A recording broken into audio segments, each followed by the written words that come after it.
Okay, cool. Um, so let's get started. I'm the moderator for today. I'm Tavona. I graduated from Atlanta College in 2020. And today we have two students with us, Meg and Alex, who are both second years at different UWCs, who will be doing this presentation today. It's probably just my network, sorry. I hope I don't like cut out or anything. Um, so as I said before, I graduated from AC in 2020.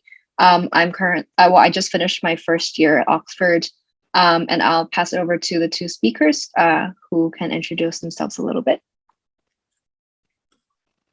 Okay, so hi everyone, I'm Alex and I'm currently studying in UWC RCN, Norway, and I'm my second year. And previously I've been studying in Yinghua College in Hong Kong, and I also did an exchange year in Argentina with AFS. Hi, my name's Maggie, and I'm currently studying in Robert Bosch College in Germany. And yeah, I previously attended Chinese International School. And yeah, today's my second day of classes, and I'm very excited to share what's going on. Great, thanks guys. Before we sort of move on to the structure of this presentation and the substance of it, I just really wanted to thank our two speakers for coming here today, because like third term of your 2-year UWC is definitely the most busy time of your UWC experience. And so to take time out of your schedule to join us today is really great of you guys. So thank you so much. So let's move on to our structure of the presentation.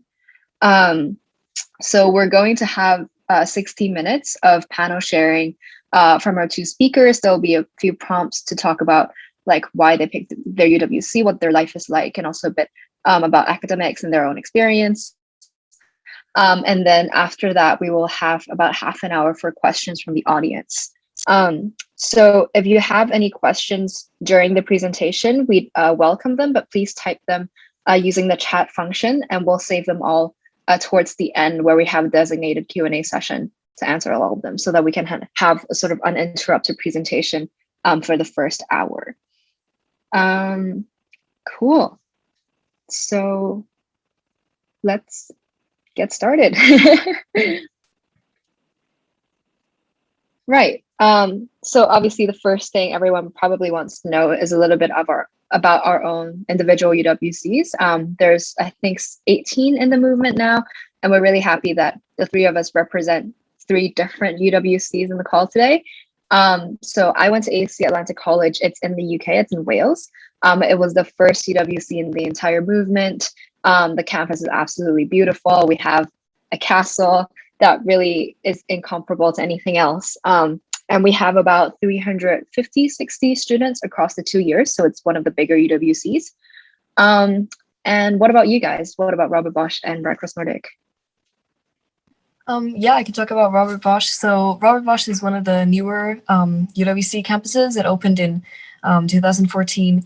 But the campus itself, the grounds are really old and they're protected. So basically the school used to be a monastery, which is really cool. Like I'm still in awe of it every day. The classroom building called the Cart House is like the main part. It's just really old and atmospheric. And we also have a garden, which is around 400 years old, and it's still being protected and maintained to this day. And yeah, that's the main bit of our college. Okay, so RCN is on the west coast of Norway. We may be one of the most isolated UWCs, but we have probably the most, I'd say. Yeah. So, but we have beautiful nature around us, mountains with the fjord right in front of me right now. And one feature of RCN is to have an open campus. So we can have like prior to COVID, we have a lot of interaction with the local community. Yeah. Great. And then I guess to start off with, it would be great to sort of go back to the beginning of our UWC journeys, and sort of talk about like what we knew about UWC and like what our first impression was when we arrived. Like at AC, when you go in, second years welcome you with banging pots and pans. I'm not sure how the welcome is done in other UWCs, but I'm sure it's equally as great. What was it like for you guys, and how did you even find out about UWC? So maybe I can go first. So I first about UWC because one of my mom's colleagues had went to UWC, and also I heard UWC through the organization I did exchange year with AFS. They had a presentation about it, and that's how I knew about UWC, the whole movement. And my first impression of UWC is basically, oh, it's a very diverse school with a lot of interesting people and culture, and also like just impression more specifically on RCN. It's actually very energetic because when I first got here on campus second year, we were like banging on our buses, just like welcoming us. So yeah, it was kind of a tradition, but due to COVID, we didn't do it this year. So yeah, it's still great. So I found out about UWC because at my primary school, a lot of people were talking about it. So I was really curious, especially when I was already studying in an IB school. I was especially curious about why I would want to change to another IB school. And my first impression of UWC was a bit, it happened under very special circumstances, because I arrived late on the campus. I arrived in October when school had actually opened in August because of some visa problems. But what I remember was that everyone was just so friendly. I think I integrated and settled in really quickly, and everyone's always down to have really spontaneous and intense conversations. And yeah, I think it's just a lot of mutual curiosity and respect happening around the campus that really spices conversations up. That's amazing. And I think it's great that we get to share our experiences in a different UWC this time, because obviously there's Li Po Chun UWC in Hong Kong, but all three of us chose to go to an overseas UWC. So there must have been a sort of adjustment process for all of us, right? Because Maggie went to international school, Alex and I went to a local school before that. So I'm sure there was an adjustment process. So I was wondering how that was like for you guys.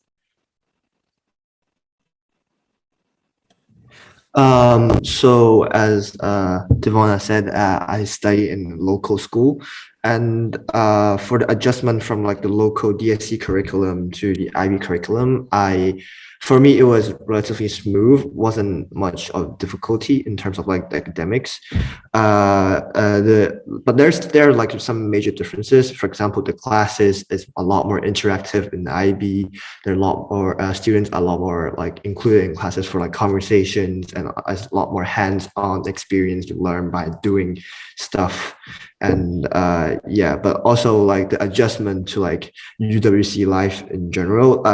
I would definitely say there's like some sort of cultural shock happening, and it does take time to adapt, but also like everyone on campus is very nice and very welcoming, very warm. So I don't think there's really need to worry about like adjusting to UWC life, because somehow we're gonna adapt it. Yeah, some later.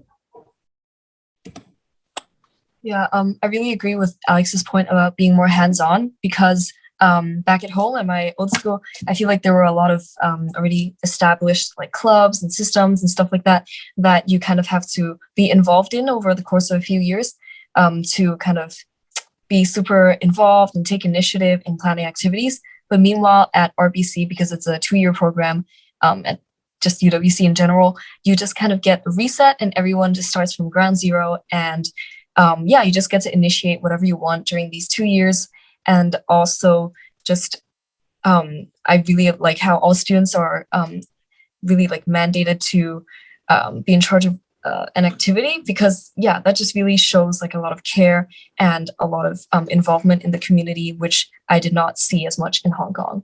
And kind of related to this is that I had trouble adjusting to this kind of culture because I was pretty used to kind of teachers taking the lead. But once I realized that students were in charge, it was actually a moment of scary relief for me. And yeah, I'm starting to get used to it now as a second year. That's great. Yeah, I relate to the sort of like the jarring feeling of having to take charge of your own experience a lot. But I feel like at the same time, it is one of the highlights of your experience, because I really believe that a UWC experience is really what you make of it. So if you get to take charge of the activities that you participate in, and the experience that you cultivate for yourself, then you really make that experience your own.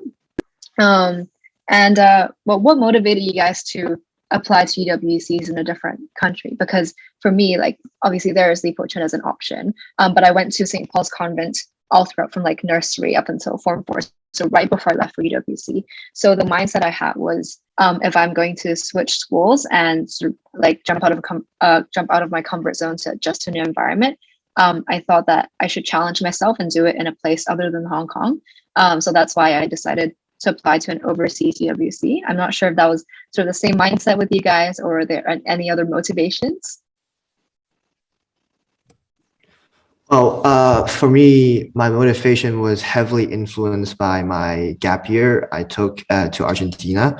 So during that year I was in Argentina, I experienced a lot of like a foreign culture, just living in the foreign context itself, and that gave me like broadened my eye view a lot. I matured a lot. Like I started to care a lot more about like what's happening in the world like around me. So I really wanted to like take advantage of the opportunity UWC is giving me, so that I can like go out and like interact with like people from all around the world, and like just to know what's happening in the world, having like interesting conversations, and also like knowing more, like a lot of like different people from around the world, like building connections, I guess. Yeah.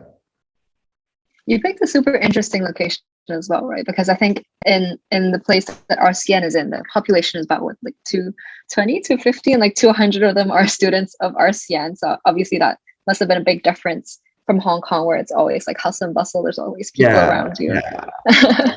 RCN, I would say, well, so we're in Fleke. I think the population in Fleke is like 500, and half of the population is like RCN related people. So yeah, we are contributing to the local community. Nice. Yeah, I wanted to study in a different country because I wanted to see an alternate way of life. Because, yeah, like you said, the hustle and bustle of Hong Kong, it's it's very iconic. I'm used to it, but also it gets kind of tiring sometimes. And I just wonder, like, if there's anything out there. And I had the extraordinary luck of being able to go to my first choice of school. Like Robert Bosch was actually my first choice, because I was really curious about how Germany does it's how Germany just carries the whole spirit of sustainability. Like it's all in the details. Like, for example, the recycling incentives, you kind of get paid only for trash that you can't recycle. So yeah, it really motivates you to sort through your trash, and also you get paid to recycle like certain cans. So it's like very interesting to see how different systems work. And also like just the geography of Germany in general is in the center of Europe, and I just feel like it's easier for me to explore different countries if I ever need to. But COVID. Yeah. Yeah, that's great. And it's great that I think oh, go ahead. Okay. And also I want to say, I forgot what I want to say, sorry. Oh, no worries. I'll just like go ahead while you try to rethink. I was just saying, I think it's great that we're learning about different initiatives in different countries, because I think one of the sort of purposes of the UWC movement is that if you go away to different countries and you bring back what you learn to your home and try to contribute there and make your home a better place. So, for example, if you're learning about better, recycling initiatives in Germany, you can maybe try to implement it in Hong Kong, or find another way to sort of contribute to that community in Hong Kong as well. So I think that's another perk that we get for traveling abroad to another UWC and learning about the local sort of initiatives there.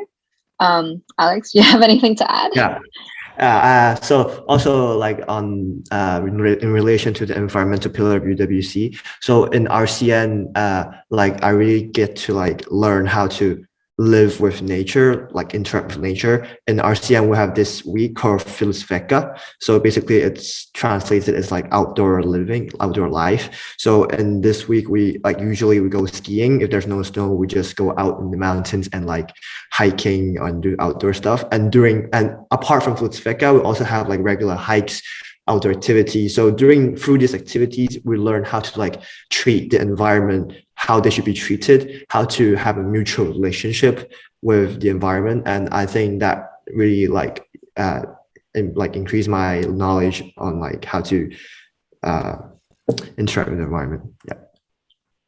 Yeah, that's great. And I think even just from hearing the experiences of two UWCs, you already see the different things you learn, even just within the same area of like environment and connecting with the environment, right? So it really shows that each UWC has its own sort of unique perks and its own like character. But no matter where you go, like you always find something super interesting to learn about. So that's a bit about why sort of we applied to another country and the things we learned there. Can we go to the next slide, please? So I guess we already covered a little bit about the difference between UWCs in our previous schools, but jumping back a little bit to the application process, I'm sure during that time we all looked at the core values of UWC. And obviously within your UWC journey and post UWC, you will be trying to live out those values. So which core value do you think interested you the most? For me, the value of international and intercultural understanding interests me the most, as like in the UWC mission statement, it says to UWC makes education a force to unite people, nations, and cultures for peace and a sustainable future. And I think having this international and intercultural understanding is very key to contribute to like international peace. I think that if we like actually know like people, if we understand each other from like interactions like this we have in UWC, then actually like we get to understand their perspective, their motive for like on certain issues, and like just to prevent conflict and make the world a better place, I guess. Yeah, for me, the UWC value that really intrigued me was sustainability, because I like growing up, I don't think I ever thought about sustainability. I wasn't like a very STEM person. I didn't think about like society or how systems function. But going to UWC, I realized that, you know, there's actually a lot to learn from other countries. And also, like, given the chance that we interact with so many people of so many different countries, we actually have a nice platform to talk about our different responsibilities. And how, you know, globalization and like a lot of concepts that seem so big and vague affect us. But it's really like contextualized when you're hanging out and you're talking with a bunch of people from different countries. And also just the fact that, again, the campus size is so small, that the student body is so involved in campus life. You really see, like, you really interact directly with taking care of the campus, like saving electricity, taking care of the garden. And so it really made the whole idea of sustainability like super salient to me.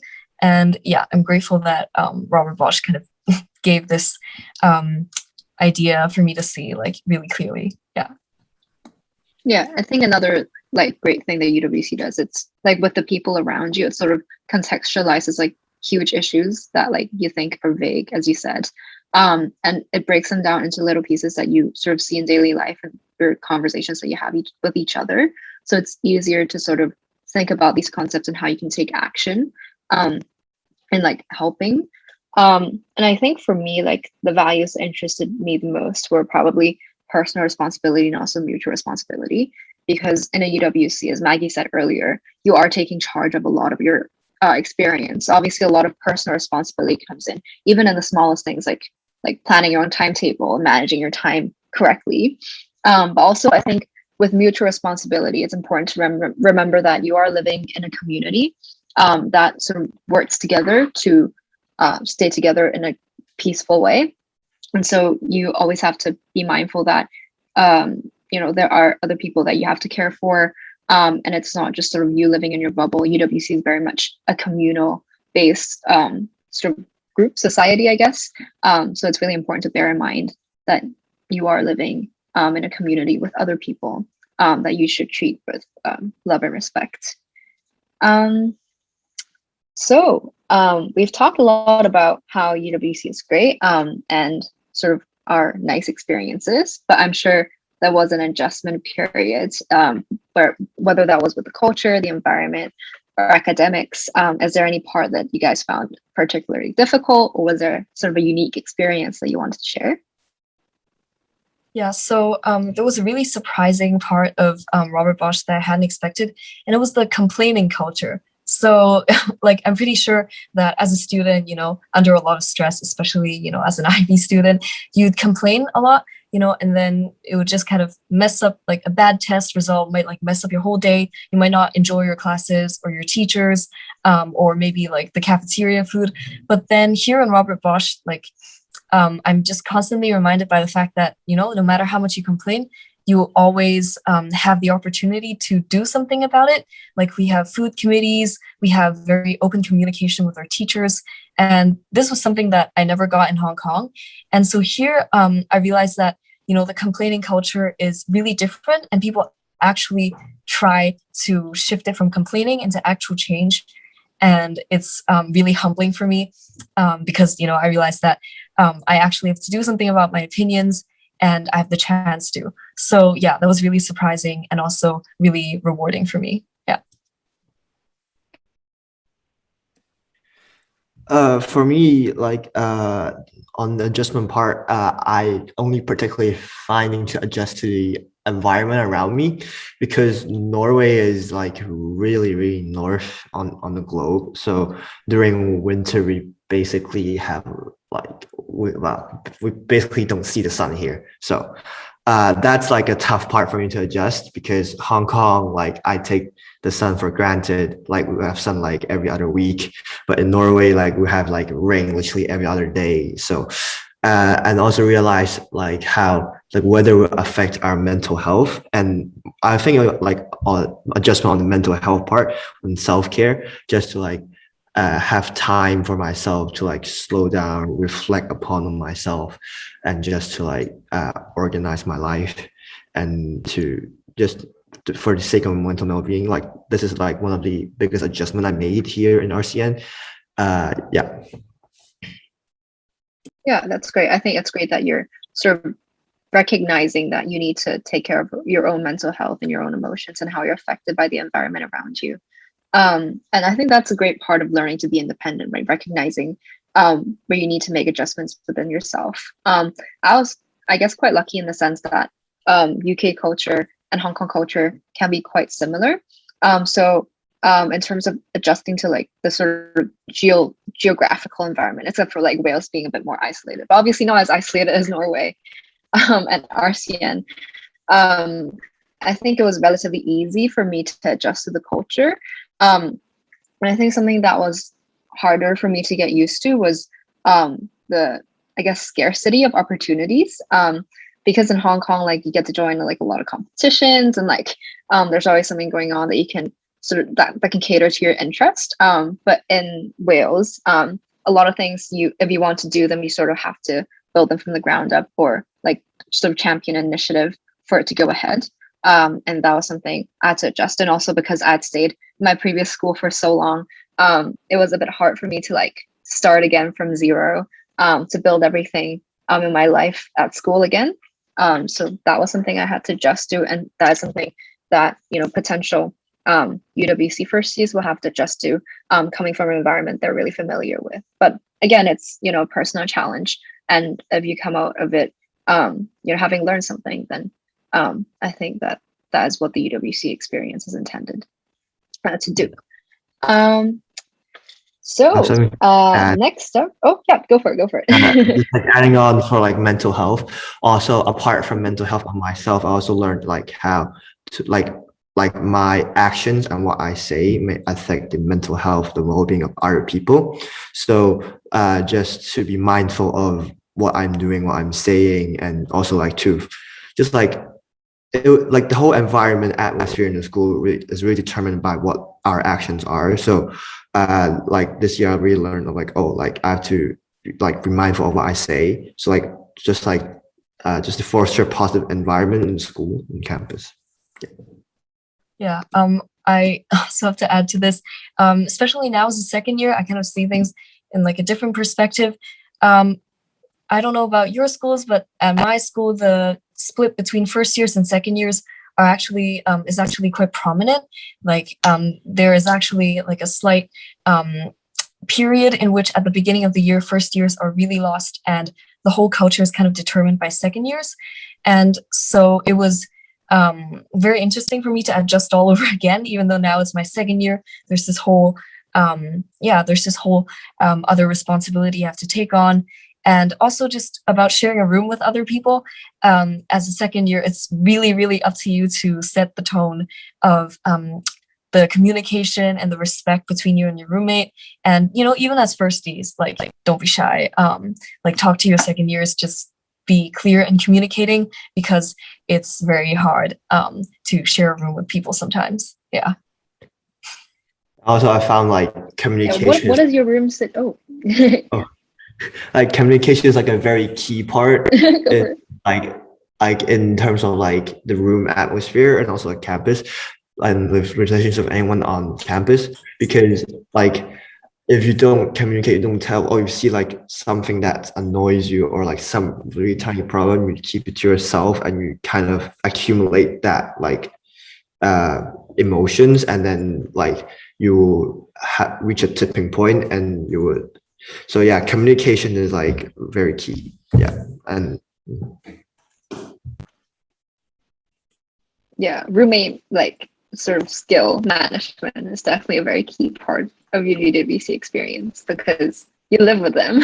And I was just wondering what your room arrangement is like, because at AC you share it's a 4-person room, so you share it with 3 other people, and they try to make sure that the 3 other people are from different continents in the world. And in first year you get randomly assigned, so it might be 2 first years to second years, or all first years. And then second year, it depends on the house, but my house, like we get to choose who you want to live with. And I decided to stick with my roommates who are all in my year. So I had the same roommates throughout 2 years.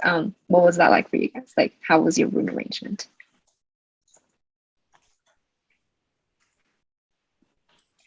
So in RCN we have 5 houses, and each houses has 8 rooms, and in each room usually it's 5 people per room, and depends on how many boys and girls we have each year. Some rooms have 4 people, some may have 3. My room, it's 4, and we're 3 second years and 1 thirsty, but usually it should be like 2 to 3 first years and like 2 second years, around that ratio. And the ratio of like nationality or like diversity will be like probably like 2 Scandi or 2 Nordics with like 3 other from other like continents, or yeah. So at RBC there are 7 student houses, and each house has 7 rooms. There's 1 room with that can accommodate 2 people. Like for special needs, it's very inclusive. And then the rest of the rooms are of 4 people. And the way the rooms are laid out is like 1 like row of like personal spaces. So you walk in, and then the front and like back are taken by the second years usually, and the middle area is taken by the firsties. And for, I think, the first month of school or so, firsties are encouraged to not put any partitions between their room, them and their roommates, so they can actually interact with each other. And usually our school tries to put at least 1 German speaker in 1 room. Yeah. Nice. So along the vein of sort of school life, I thought we could talk about what a regular day is like at your UWCs and what the classes are like. I think at AC it's quite nice because we get half-day school. So it starts at around 8-ish and then it ends at 1. So we have 4 classes a day. And depending on whether it's higher level or standard level, it's either 70 or 50 minutes. And then in the afternoon, like each day, like 1 day of every week, there's an assembly or town hall. And then other days you will work on your CAS activities as part of the IB. So I think it's great that it's not like just focus on academics, like you get half day of like classes, and then the rest of the day it's extracurricular activities or whatever thing that you plan to do. What is it like for you guys?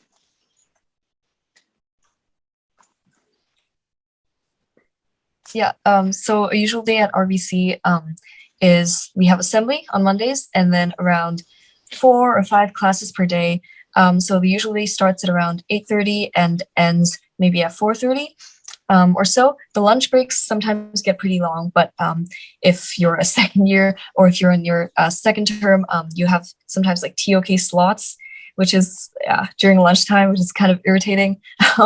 But then on Wednesday, the morning there's a 3-hour slot in the morning for you to do your CASs, usually your service CAS, which is really nice because it's a good way to start the Wednesday. And then in the afternoon, there are 1 or 2 classes. And then afterwards, occasionally, like maybe once every 2 weeks, there's a thing called Global Affairs, which is kind of like assembly, but it's pretty open to the student body to come on stage and present about a global issue. So for example, there was a global affairs event that was centered around religion, and there was one centered around like consumption and sustainability and fast fashion. So it's very interesting, like a very interesting exchange of ideas. And then afterwards, like usual school day on Thursday and then Friday.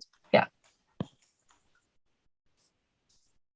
Well, in RCN, we have pretty long classes because they changed our schedule this year.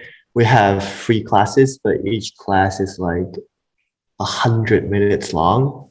So that's so classes start at 8:30, and we have a cookie break, and then a lunch break, and then after that, school ends at 2:45 now. And after classes, we can join go over activities like for our EACs, do our gas, and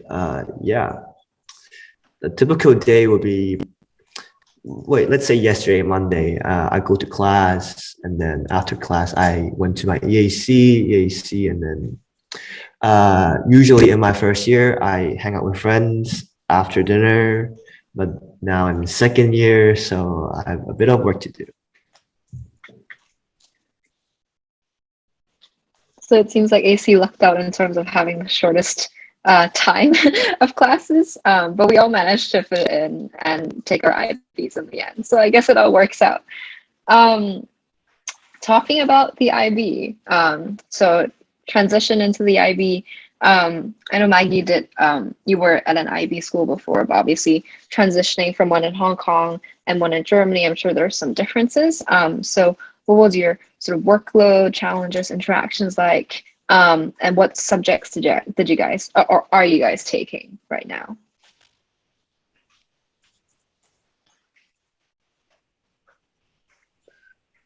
Yeah, so I think the main difference between my old school and RBC is the CAS curriculum, because like I said, you have a lot of chances to initiate things, like really a lot of chances. Like right now, I'm leading a choir with my friend, and tonight we're gonna start our first sample session. I'm very excited. And also for service, I think this is also because of COVID, but it's much more on campus, so it makes the community feel tighter. But also at the same time, there's also a little bit of pressure, because you know that if you don't do well, people are going to come up to you and, talk to you about it. So it's very open, but you also kind of have to get used to that vulnerability of being known throughout the campus.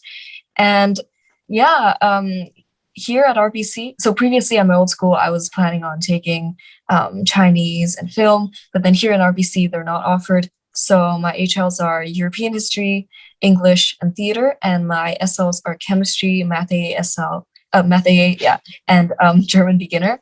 And it's German beginner class is just very interesting because you can see everyone kind of making their own little comparisons to their own, like through their own languages. German, it's like a very nice cultural class, like one you would see like out of a movie. I think German AB class was a very nice surprise for me. So in RCN, Oh, sorry. Okay, so I was in local curriculum, so DSC and IB will have not totally different subjects, but most of the subjects to me are very new. For example, like global politics that I'm taking now, and also English language and literature. Back in Hong Kong, like I never studied literature before, so coming here to RCN and having to study literature is it's a fun experience, but also I was kind of lost in the beginning because I don't really know what to do, how to analyze literature. But the teachers here are very nice, and also like classmates, also schoolmates, people here also helped me a lot, and I really learned a lot throughout the year. So I don't, it, I found my way out, and at the end of the day, so it was a pretty nice adjustment for me in terms of academics, but also like. In terms of like classes actually for example bio in Hong Kong we just sit in my class and just listen to a teacher talk about theory after theory after theory. But here in RCM, we have a good mix of like theory, theory, experiment, and also we get to go on field trips. In our first year, we had a ecology field trip to an island in the middle of the Atlantic, and that was a very nice 3 day field trip. We got to do like ecology, like in the situation, like on the beaches, and just like collecting samples, doing the measurements and stuff. It was like unforgettable, honestly. And in terms of like extracurricular activities back in Hong Kong, everything is like very like school led, or like in the sense that teacher leads the activity. But here in RCN, like I could basically just start my own EAC if I want to and lead it. And yeah, it's like very student initiated activities. And also here in RCN before COVID, because RCN is next to a rehabilitation center, we used to do services for the center for the patients there. But now due to COVID, we couldn't do it. Yeah. Yeah, I think one big difference in terms of like extracurriculars is like even if like a lot of them are offered in Hong Kong schools, which at my school was, the main focus usually is still like academics. So even if like extracurriculars are offered, you're supposed to sort of put academics as like a big proportion of your life, and then extracurriculars are just like sort of to the side. Whereas in IB and especially at a UWC, extracurriculars are really emphasized. They're part of the program, and at UWC they make time for extracurriculars. So I think that was great. Like that was also one of the biggest reasons why I chose to switch to UWC, because I didn't want to sort of put 100% of my time into just studying, and extracurriculars was quite important to me. And also I transitioned from a sort of mixed IGCSE / DSC curriculum from my previous school, and the academic workload was definitely lighter after I got to UWC, especially in first year.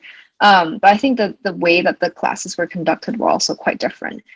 Because like, so Alex talked a little bit about STEM subjects, and I took English literature higher.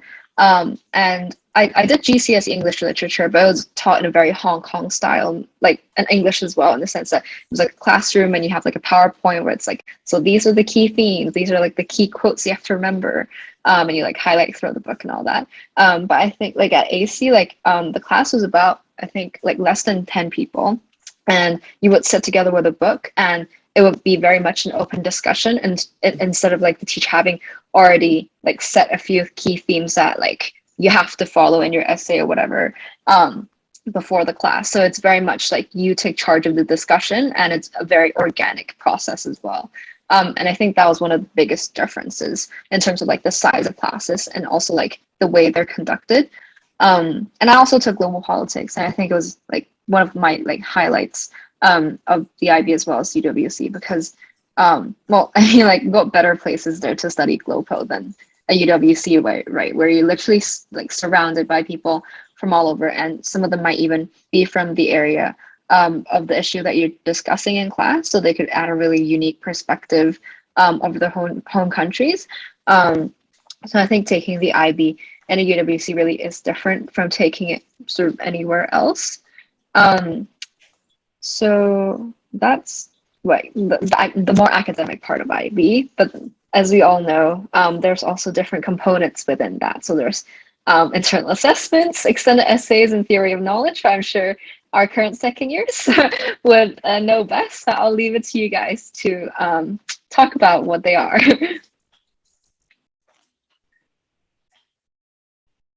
Yes, we love internal assessments. I can tell from your expressions. Internal assessment. It's a for every IB subject, apart from the real exam paper we write, we have another component that is called internal assessment. And I'm not sure how it's assessed prior to COVID, but now during COVID, we're externally assessed. So basically, for example, in science subjects in bio, I do experiment investigation, and I write investigation, lab report about my experiment or my findings, and then it's kind of like a research paper, and then I edit it and I hand it, and that will be assessed externally, and that will be part of the of my grade of my subject. Yeah. And yeah, do you want to talk about extended essay? Yeah, sure. So the extended essay is this one essay you have to complete. Like you have to complete it to graduate. Yeah, and it like affects it's like worth around like 1 point of your IB, and you have to write around 4,000 words of preferably about a subject that you're already taking. So for me, I made the decision to write my extended essay in history. You know, yeah, and like the consequences of that, you really have to delve into the whole like you have to be pretty much like a professional and critical history student when you do this, because there are just so many parts of this history that you have to be critical about. So the sources you use and whether these sources are real, and like whether the perspective of the people who created these sources like play into your essay. So apart from just arguing for a certain thing and, you know, basing your arguments on evidence, you have to question the evidence yourself. So it's a lot to do. And yeah, theory of knowledge is this subject where you kind of question how knowledge is produced. So how certain information is produced, how we make conclusions, how we think. A lot of people at RBC complain about how disproportionately graded it is, because like I said, it takes up part of our lunch break, yet it's worth around like 1 point of our final IB. But I personally think it's a really valuable and unique IB subject. And yeah, it really challenged the way I think, and I think I'm going to be carrying it with me for the rest of my life.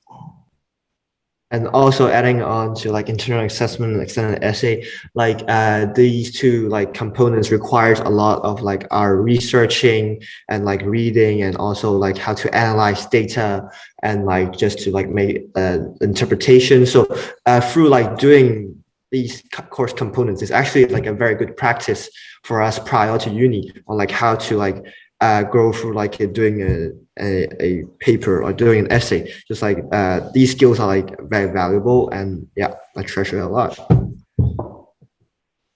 I think especially with the extended essay, right? After putting in so many like hours and effort into it, it's like you birth the baby, and it's like a work that like you're really proud of when it's done.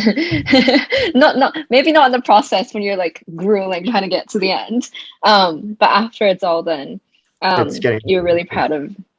Yeah, you're really proud of the product that you've produced. And for internal assessments prior to COVID, depending on the subject and the particular piece of internal assessment, because for some subjects, for example, for global politics, there's like various internal assessments, but some of them would be graded internally by the teacher, and then external like markers would like pick like 2 pieces randomly and like moderate the marks according to that of the whole cohort. So it was a lot more sort of internally assessed, as the name suggests. So that's sort of a few key parts of the IB.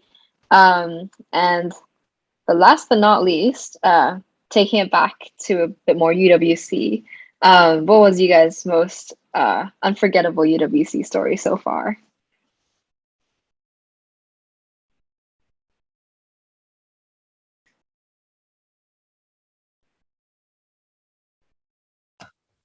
Um, for me, it's not really like a story, but like a more like a moment in my first term.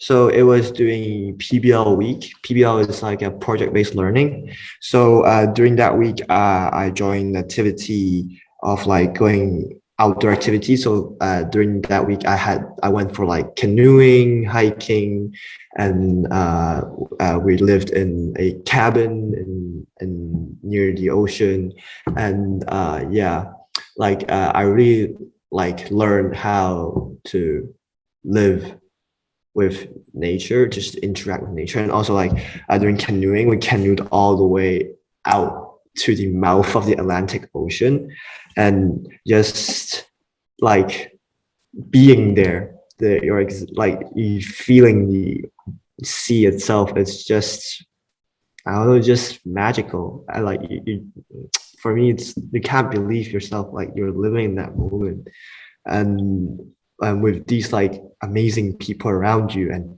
like not only your like your the classmates, but also like the teachers. Like it's just, yeah, that moment was inspiration. I had two very similar moments. One of them, I got reminded because this picture is actually taken from Robert Bosch College. It was when I was filming, helping to film the lip dub in April. So if you don't know what a lip dub is, it's every UWC college every year produces a music video, just kind of showing around campus, showing off the students, and they're all just dancing together. And yeah, it's really beautiful. Like the production process, oh my god, it was so beautiful. Everyone was just very excited. Like it's not every day that you just see a room of really different people just shooting ideas like off of each other, and then just getting more and more excited and like scribbling on the board, and then finally seeing it come alive on screen. And yeah, like that level of enthusiasm just really, yeah, it made me like so, it was so beautiful to see. And similarly, another filming project was during project week. Unfortunately, due to COVID, we weren't allowed to leave campus, too far. And so this was in February, in like deep, deep winter, like there was snow everywhere. And me and my friend decided to lead a project week where we would shoot a film in 1 week. And yeah, we actually like stuck to it. Like the first day was only on the first day did we actually start thinking about the story we wanted to make, like where we wanted to film. And so in the end, we ended up filming in the Black Forest, in the snow every day.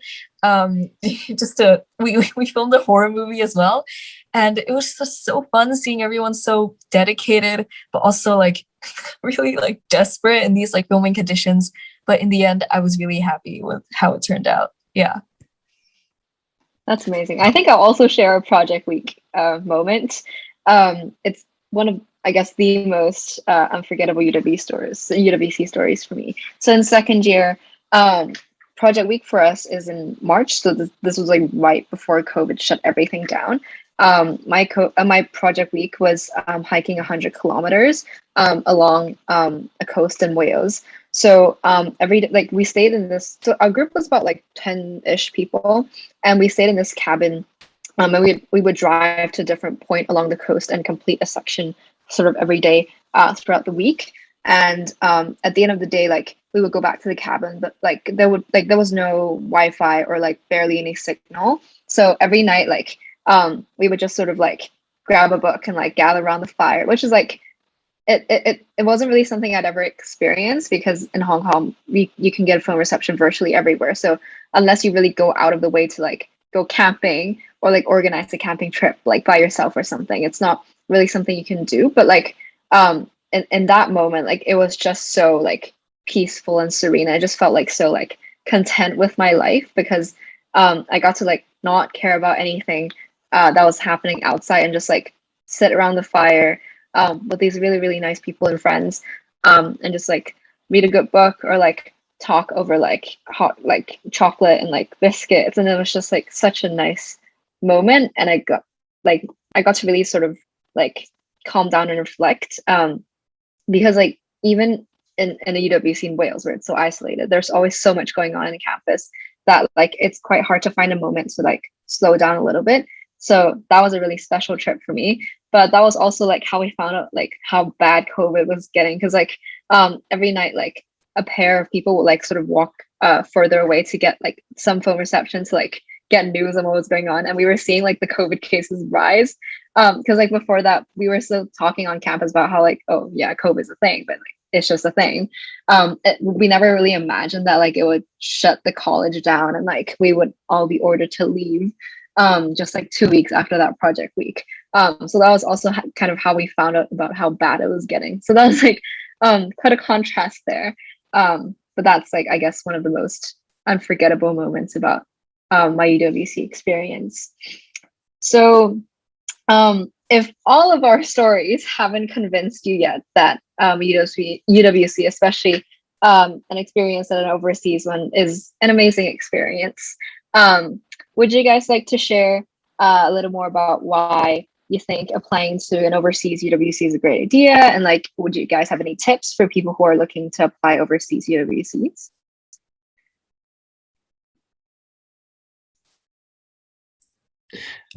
I think just to have like open mindset, just to be like you have to expect like it's very different from the local culture in Hong Kong, and you may or may not experience a cultural shock, and also maybe homesickness.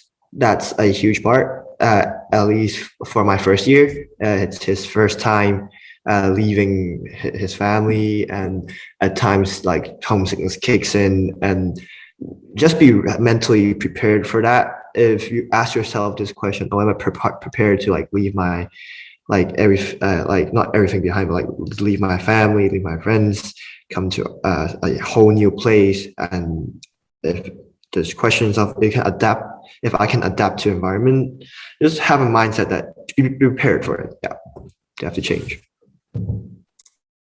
Yeah, I think I would advise people to be frank with just who you are, because especially during application, don't forge your story, like don't forge your qualifications just to fit in a certain mold, because you have to remember that UWC really values diversity.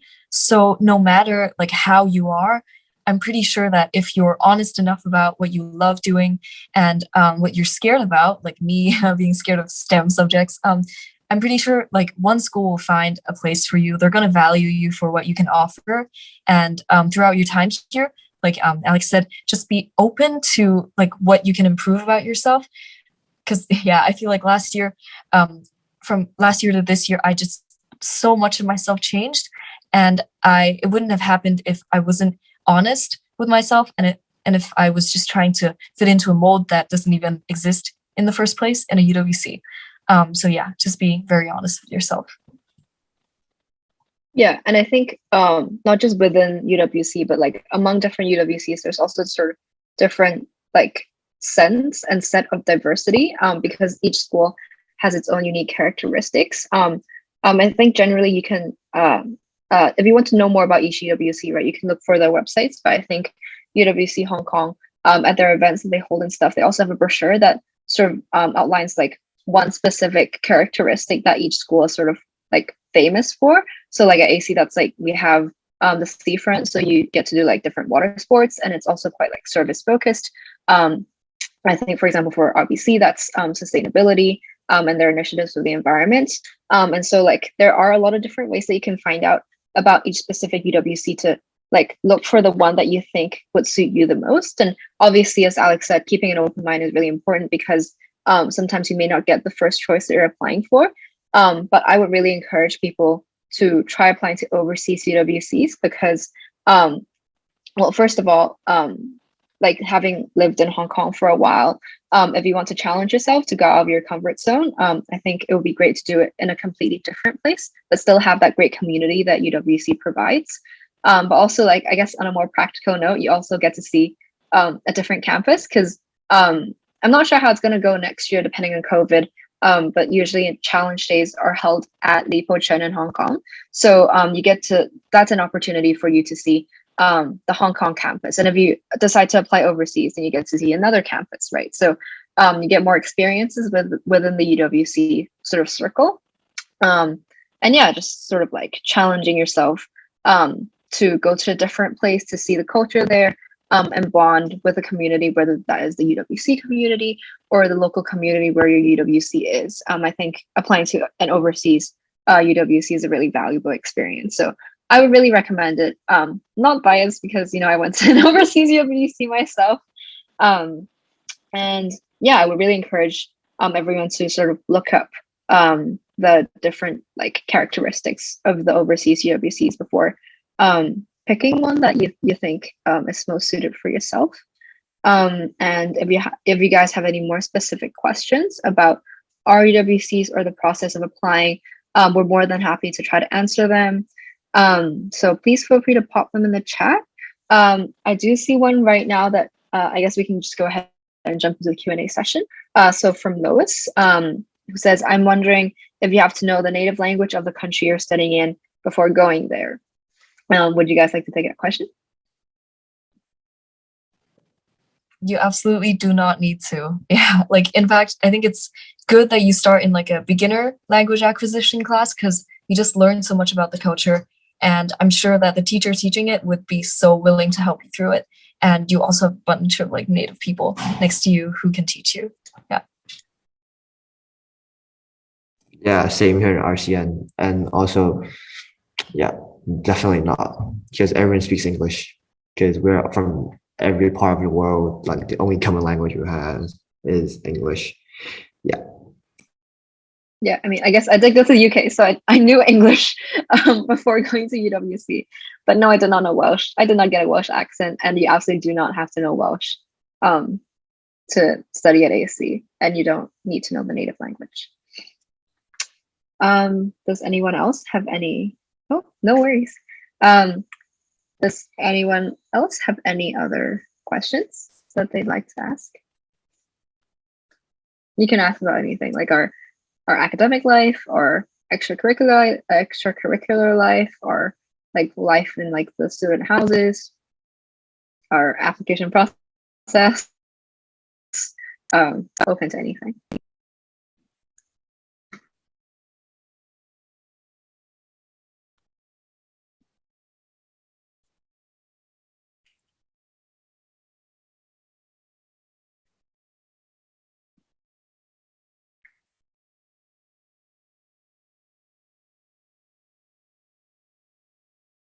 Oh, so there's a question from Jason. Can you share about learning from students from other countries, and how did that change your approach to learning? Jason is a member of our UWC Hong Kong committee, by the way.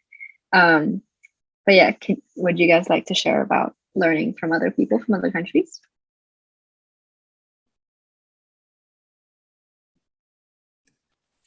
I'm not sure if it's like directly learning, but last year I stayed in RCN over winter break, and I had winter break roomies, and one of them is second year.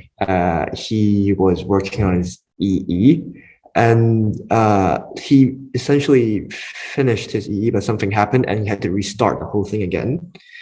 And they had to finish in 1 month. And during that time span, he actually he was in my room and just facing the computer the whole day, and he actually invented a algorithm to detect corona cases like very rapidly. So like he invented like something like in a room in front of a computer within 1 month, and his invention actually did like it was submitted to competition, it won the competition, and it's now I think in consideration to be used like in the real world. And just me witnessing that process is just inspiring, because like it just makes me feel like, oh, actually like anything can happen in UWC. Like as long as you have dedication to do it, you have the intention to go for it, like you can actually get there. Yeah. Yeah, for me, I didn't learn anything, or at least like nothing about academic, intercultural understanding comes to mind yet. But there was this period of time at RBC when people were doing like TEDx talks and sharing their own experiences. And there was this one person who was my second year at the time. He was from Haiti, and he talked about how important representation was and how that mattered to him to actually achieve something in the world, to inspire people who were like him. And it just kind of brought things like in perspective for me, because I suddenly viewed myself less as an individual and what I could potentially represent. So yeah, I think there's a lot of emphasis on identity here, but in terms of specific academic practices, then I can't think of any yet. Yeah. Yeah, I think a lot of things that you learn from other students aren't necessarily academic. And I think like when we think about the word learn, right? Like the first things that come to mind are like things that you learn from like textbooks, I guess. But then like at UWC, there's also such a huge emphasis on just like learning from other people. And I think like one of the phrases that stuck with me the most, I think it was this like conference/critical thinking workshop thing where we were sitting in groups and reflecting on activities that we'd done throughout the day. And my classmate from Spain was like, so this was about like sort of how we discuss things with other people and how we like, I guess, yeah, discuss and hear other people. And he was like, a lot of times when we hear other people, we hear to respond to things, but what we should do is actually hearing to listen. So learning to actually like listen to what other people have to say instead of like thinking what you have to respond and like what you can offer in defense to like another person's opinion. I think that's something that's really important because there are so many opinions in a UWC, and like it's so valuable to like hear and take in all of them as part of the experience, because it's really difficult for you to be in the environment again where you're in a group with such diverse and like different opinions. And so I think what he said really stuck with me. So that's something I sort of learned and like have tried to adjust my way of like interacting with different people.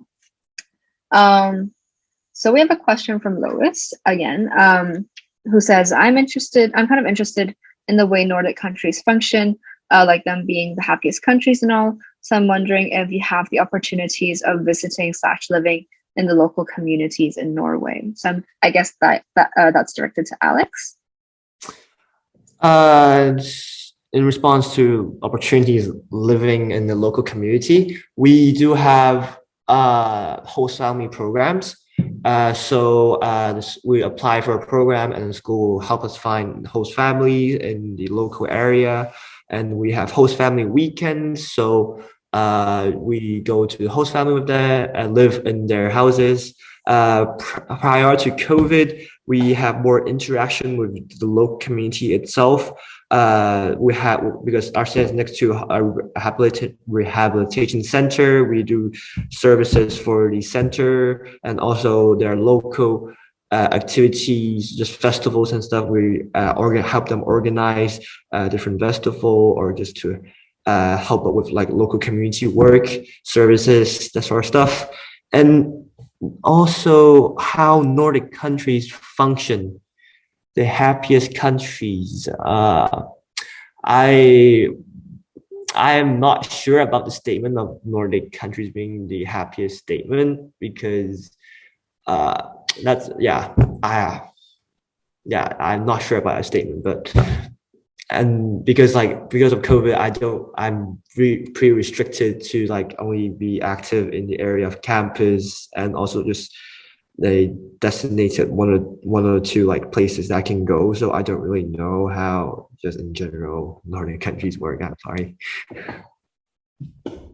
Yeah, I guess like COVID has also sort of disrupted the UWC experience a little bit, in the sense that usually like even for service, there will be more opportunities to go out to your local community, whereas now it's more sort of contained to the campus. But yeah, thanks for that answer. Next question from Tina. My English is not very well, so will this affect my final admission results? So what I'd say is like definitely like English is the main language of communication. So a certain level of English is quite necessary, I would say, just for basic communication. But I definitely don't think it's a deciding factor in your application to UWCs, because I think it's also quite sort of focused on like potential, but not like what you are right now, but it's also looking forward, what we think you can contribute to the community and how we think you can grow as a person. So definitely don't think that having a not like stellar English grades or like stellar English communication would hinder your application prospects, especially even actually for challenge day, which is a part of the UWC Hong Kong application process. There's an option to do that challenge day in Cantonese. So we definitely try to accommodate as much people as possible. And again, English is not a sort of limiting thing where if you don't meet a certain like super high threshold, then you're like definitely not admitted. I don't think at all that is a thing. But like conversational English is definitely quite important. But you do like learn and like pick up and like grow a lot more fluent quite quickly in UWC because you use it to communicate day to day. So there's definitely room for improvement. So I would say don't feel limited if like even if your English isn't like the best in the world. Right, next question from Hortense. I would also like to add, so for the challenge day, I actually did it in Cantonese just for fun. I don't know why I did that because one of the activities were group discussions, and during the whole time I was just so tongue-tied. And at some point when I had to interview, I was interviewed by like staff. Oh no, yeah, a member of staff and an alumni. At some point they paused halfway through and they were like, should we actually like switch to English? So yeah, it was that bad, but it still turned out well because they really do consider other factors in your application and also just how sincere you are. Like I think they can feel that even like through the language barrier. So don't worry about that too much. Seriously. Yeah. And they saw that you were trying a new thing that you weren't comfortable with. So I'm sure they saw that as a plus rather than, limiting factor.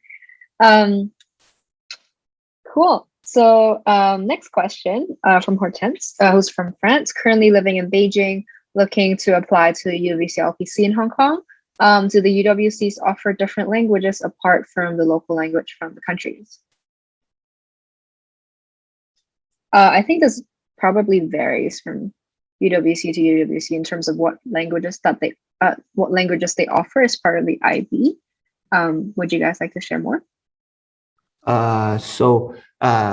Apart from varying from UWC to UWC, also vary from year to year. So for example, in RCN, for my year, we had Italian ab initio, but then this year, my first years, they don't have Italian. Instead, they have French ab initio and Spanish B. So it really changes a lot from year to year. And also RCN, we offer self-taught world literature. So it's only an SL, but you can do it like literature in your own language. Yeah, if you are familiar with the way IB works, you have to take two languages. So one is your mother tongue and the other one is language acquisition. And so if you really aren't fluent in any language except your native language, the school is definitely going to accommodate you. So for example, someone in my year is taking Arabic A, and she's the only person in the year, like in the class. And so the school really tries hard to accommodate you. And yeah, there's also other languages like French A, Spanish A, but probably because we're in Europe. So yeah. Yeah, AC also does like French and Spanish as ab initio languages. And then there's obviously English in the native one, but there's also self-taught. And I believe for LPC, there is Chinese and Spanish, but I think each UWC puts up their IB choices on their website. So if you go look up the LPC website, you might be able to find what subjects they have on offer there. And I think in the application process, you can also find out more from like current students who can speak to you and all of that. So you should be able to find out. But yes, languages other than the local language where the UWC is should be taught in the different UWCs. Nice. Are there any other questions?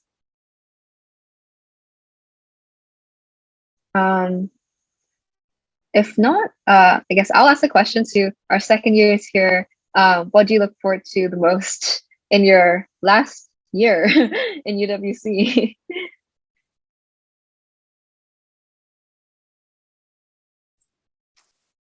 Honestly, I'm very excited for PBL, the shows that are coming up, because I'll be participating a lot. So yeah, I think the shows coming up will be the highlight of my term. Yeah. I realize how short my time here is, so I would really want to make the most out of the intercultural activities. So yeah, people in my year are offering Latin dance, African dance, Bollywood dance. I really want to try at least one of them. And also just the environment here is so beautiful, like the nature here. Wow. Like the skies are really clear. So I think I might go stargazing one day. Yeah. That sounds really nice. Yeah, 2 years is really short. I mean, yeah. Like last year, you guys were like first year of UWC, and then in your second year, suddenly in your last year already. Especially for me, like mine got cut even shorter, right? So definitely like treasure the time that you have in your beautiful campuses and being surrounded by your beautiful classmates.